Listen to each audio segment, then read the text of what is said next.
നിങ്ങളുടെ ഫേവറേറ്റ് സീരിയലുകൾ ടിവിയിൽ വരുന്നതിന് മുൻപേ സൺ നെക്സ്റ്റ് ആപ്പിൽ കാണാം. ഇനി എല്ലാവർക്കും മുൻപേ കാണൂ. ഇപ്പോൾ തന്നെ സൺ നെക്സ്റ്റ് ആപ്പ് ഡൗൺലോഡ് ചെയ്ത് സബ്സ്ക്രൈബ് ചെയ്യൂ. മോനെ ആരായിരുന്നു മോനെ ഫോണില്? ആ ചന്ദ്രയായിരുന്നു മുത്തശ്ശി. അവർക്ക് റൂബിയുടെ കൊലപാതകയെ കണ്ടുപിടിക്കണം. ഇതിനെ വിശ്വസിക്കാൻ കൊള്ളാവുന്ന ഒരാളല്ലേ ഉള്ളൂ ഞാൻ.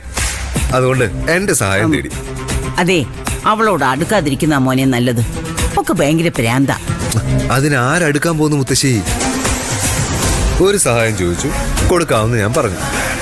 അതിലപ്പുറം ഒരു ബന്ധവും എനിക്ക് അവരോടില്ല. എന്റെ മനസ്സിൽ അന്നും ഇന്നും എന്നും ഒരു പെൺകുട്ടിയുടെ മുഖമേ ഉള്ളൂ, നിത്യക്കുട്ടിയുടെ. പിന്നെ ഒരാപത്ത് വരുമ്പോ ഒരാളൊരു സഹായം ചോദിച്ചാൽ പറ്റത്തില്ലെന്ന് പറയാൻ ഞാൻ ശീലിച്ചിട്ടില്ല മുത്തശ്ശി. ഈ മനുഷ്യരെ സഹായിക്കുന്നത് തെറ്റാണോ മുത്തശ്ശി? അതില് തെറ്റൊന്നുമില്ല. പക്ഷെ അപ്പുറത്ത് നിൽക്കുന്നവര് അതിന് അർഹരാണോ എന്ന് ആലോചിച്ചാ കൊള്ളാം. അതെ, അവസാനം അവര് നമുക്കൊരു ബാധ്യതയാകരുത്. അതൊന്നും ഓർത്ത് നിങ്ങൾ പേടിക്കണ്ട. നോക്കിയും കണ്ടും മാത്രമേ ഞാൻ എന്തേലും ചെയ്യൂ. സിദ്ധു അവളെ സഹായിക്കില്ലേ? പിന്നെന്തിനാ അവള് പുറത്ത് ആളെ അന്വേഷിക്കുന്നത്?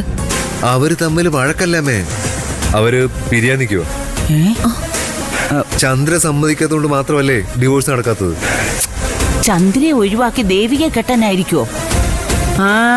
അതായിരിക്കും വക്കീലിന്റെ മനസ്സിൽ. സംശയം എന്താ? അപ്പോഴേക്കും ആ ജോലിയും ഈ വീടും ഒക്കെ അവളുടെ പേരിലായിട്ടുണ്ടായിരിക്കുമല്ലോ. അയ്യോ, ഇങ്ങനെ കല്യാണം കഴിക്കാനായിരുന്നെങ്കിൽ എന്തിനാ അവർ ആ കല്യാണ മണ്ഡപത്തിൽ നിന്ന് ഇറങ്ങിപ്പോന്നത്? എന്തായിരുന്നു ബഹളം? ഓ, ഇപ്പൊ സൂയിസാറിനെ കൊന്നവരെ പിടിക്കണ്ട, അവരെ ശിക്ഷിക്കുകയും വേണ്ട.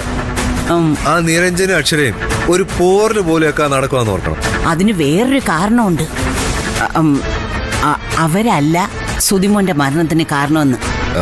പിന്നെ അതൊന്നും പറഞ്ഞില്ല. അവർക്ക് വേറെ എന്തൊക്കെയോ വിവരങ്ങൾ കിട്ടിയിട്ടുണ്ട്. അവരിപ്പോ അതിന്റെ പുറകെയാ. ഓഹോ, അപ്പൊ വാർത്തകളും സംശയങ്ങളും ഒക്കെ കൃത്യമായി വായിച്ചെടുക്കുന്നുണ്ട് ദേവിക. ആരാ അവളോട് ഇതൊക്കെ പറയുന്നേന്നറിയില്ല. എന്തായാലും സുധിമോന്റെ മരണത്തിന് പിന്നില് എന്തൊക്കെ സംഭവങ്ങളുണ്ടെന്ന് അവള് വിശ്വസിക്കുന്നുണ്ട്. നമുക്ക് നോക്കാം അവള് പറയുന്നതാണോ ശരിയെന്ന്.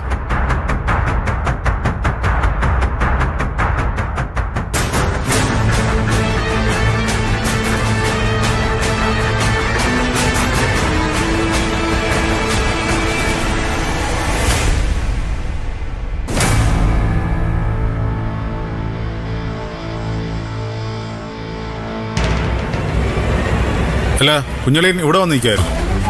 എന്താ അളിയ? നമ്മളന്ന് വിഷ്ണുവിനെ കുറിച്ച് സംസാരിച്ചില്ലേ? അത് ശരിയായി വരുന്ന മട്ടുണ്ട്. എന്തു പറ്റി? അല്ല, അവൻ ഇടയ്ക്കിടയ്ക്ക് ചന്ദ്രയെ വിളിക്കുന്നുണ്ട്. അവന്റെ ഫോൺ വരുമ്പോ ചന്ദ്ര പരുങ്ങുന്നുണ്ട്. ഒരു ഒളിവും മറയൊക്കെ ഉള്ളൊരു ബന്ധം. ഓ, അങ്ങനെയാണല്ലേ? അവൻ സത്യത്തിൽ ആരാ എന്താന്നൊന്നും നമുക്കറിയില്ലല്ലോ. ഒന്ന് അറിഞ്ഞിരിക്കുന്നത് നല്ലതാ. ചന്ദ്രയ്ക്ക് എന്തെങ്കിലും കുഴപ്പം വന്നാൽ ഇപ്പോഴത്തെ അവസ്ഥയിൽ അത് നമ്മളെ കൂടെ ബാധിക്കും. ഇതാണ് അവന്റെ നമ്പർ. ഇതെവിടെ നീട്ടി? പ്രേമ സംഘടിപ്പിച്ചതാ.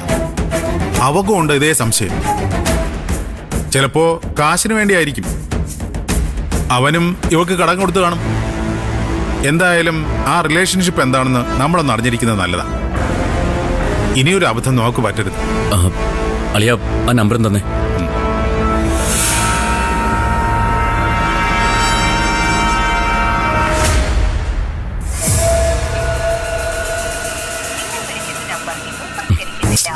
അവൻ എടുക്കുന്നില്ല. അവൻ ചന്ദ്രയുടെ ഫോൺ മാത്രമേ എടുക്കുള്ളൂ. എന്തായാലും അവന്റെ നമ്പർ കിട്ടിയല്ലോ, ഞാൻ വിളിച്ച് സംസാരിച്ചോളാം. കുഞ്ഞളെ ഉടക്കൊന്നും ചെയ്യരുത്. ഞാൻ അങ്ങനെ ചെയ്യോ അളിയ? വിശദമായിട്ടൊന്ന് പരിചയപ്പെടും. പിന്നെ ചന്ദ്രയുമായിട്ട് എന്ത് ബന്ധമാണെന്ന് ഞാനും ചോദിക്കും. വെറും ഫ്രണ്ട്ഷിപ്പ് മാത്രമേ ഉള്ളെങ്കിൽ നമുക്കതിൽ പ്രശ്നമൊന്നുമില്ല. അതല്ല, അതിലപ്പുറം എന്തെങ്കിലും ഉണ്ടെങ്കിൽ ഉണ്ടെങ്കിലും എനിക്ക് വിഷയമൊന്നുമല്ല. അളിയൻ പറഞ്ഞ സ്ഥിതിക്ക് ഞാനൊന്ന് അന്വേഷിച്ചു വെക്കുന്നു.